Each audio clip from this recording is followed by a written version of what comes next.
শান্ত এই মুহূর্তে লম্বা করে শট ক্রসবারে স্পর্শ করে বলটি বেরিয়ে গেছে গোল লাইনের বাইরে। আনলাকি ম্যান এই মুহূর্তে তাজো প্রথম শট থেকে মিস করেছেন। অন্যদিকে রূপক স্বাদের ফুটবল একাডেমি একটি শট থেকে কিন্তু একটু গোল করতে সক্ষম হয়েছে। সবকিছু মিলে এই মুহূর্তে টাইব্রেকার স্কোর লাইন রূপক স্বাদের 1 গাবখালী 0 এবং রূপক স্বাদের পক্ষে জার্সি নাম্বার 11 ইসমাইল মূল পর্বে যিনি গোল করেছিলেন এই মুহূর্তে ইসমাইল। অন্যদিকে ফয়সাল প্রস্তুত, ইসমাইল প্রস্তুত, রেফারি বাসি এবং স্কোর ফিনিশ।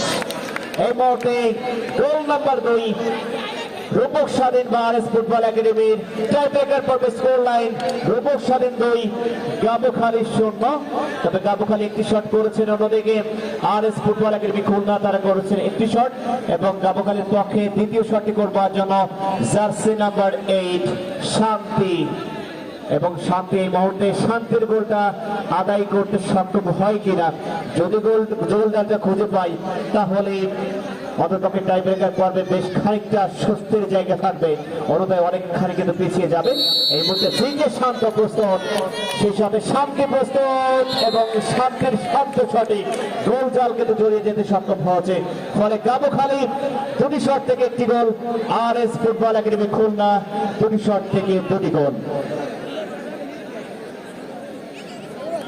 দলের পক্ষে আরএস ফুটবল একাডেমির 3 নম্বর শটটি নেবার জন্য আসছেন এই মুহূর্তে 8 নম্বর জার্সিধারী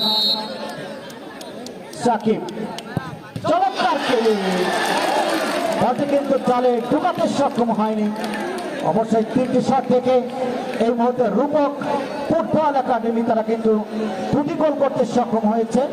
অপর পক্ষে গাবখালী ফুটবল একাডেমি মনে রাখবো তারা কিন্তু 2টি শট থেকে 1টি গোল করতে সক্ষম হয়েছে। 3 নম্বর জার্সিধারী গাবখালী ফুটবল দলের পক্ষে 40 তিনি কিন্তু অবশ্যই শটটি নেবেন দলের পক্ষে 3 নম্বর শট। অপর পক্ষে শান্ত তিনি গোলকিপার, তিনি কিন্তু প্রস্তুত এবং দেখে শুনে কিন্তু নিয়েছেন এবং জালবার কিন্তু খুঁজে পেয়েছেন এবং গোল কিন্তু হয়ে গেল।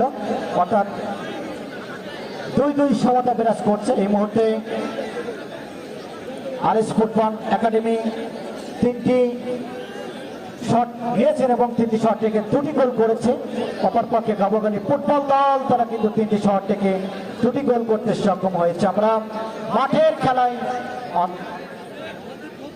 খেলায় অন্তত পক্ষে 10 নম্বর জার্সিধারী মহিবুল্লাহ তিনি করে হ্যাটট্রিক করতে সক্ষম হয়েছে। দেখা যাক এই শট থেকে গোল আসবে কিনা। এবং গোলকিপারকে অবশ্যই পরাস্ত করে সুন্দরভাবে মাঠের খেলায় যেভাবে নৈপুণ্য দেখিয়েছিলেন অনুরূপভাবে এই শট থেকেও তিনি কিন্তু গোল করতে সক্ষম হলো। খেলার ফলাফল যদি আমরা বিশ্লেষণ করি তাহলে আরএস ফুটবল একাডেমি তারা কিন্তু 4টে শুট নিয়েছে এবং 4টি থেকে 3টি গোল করতে সক্ষম হয়েছে। অপর পক্ষে গাবখালী ফুটবল দল 3টি থেকে 2টি গোল করেছে। 4 নম্বর শটটি নেবে শুভম 2 নম্বর জার্সিধারী দলের পক্ষে। অন্তত পক্ষে দেখা যাক এই শুট থেকে গোল আসবে কিনা সেটি কিন্তু দেখবার বিষয়।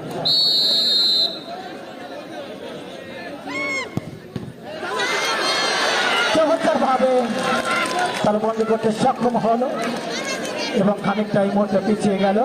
দেখা যাক আরএস ফুটবল একাডেমি এই শট থেকে যদি গোল করতে পারে তাহলে কিন্তু খেলার ফলাফল অনেকটা আরএস ফুটবল একাডেমির পক্ষে চলে যাবে, নতুবা গাবখালী ফুটবল দলকে পিছিয়ে যেতে হবে। 7 নম্বর জার্সিধারীর ক্ষেত্রে তাসলিম তিনি কিন্তু গোল করেছিলেন মাঠের খেলায়, তিনি কিন্তু দলের ক্যাপ্টেন, পুরোবার দায়িত্ব তার কাঁধে।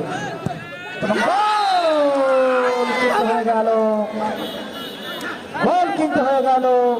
খেলার ফলাফলটা অবশ্যই হিসাব করা হবে এবং সম্ভবত খেলাটি শেষ হয়ে গেছে।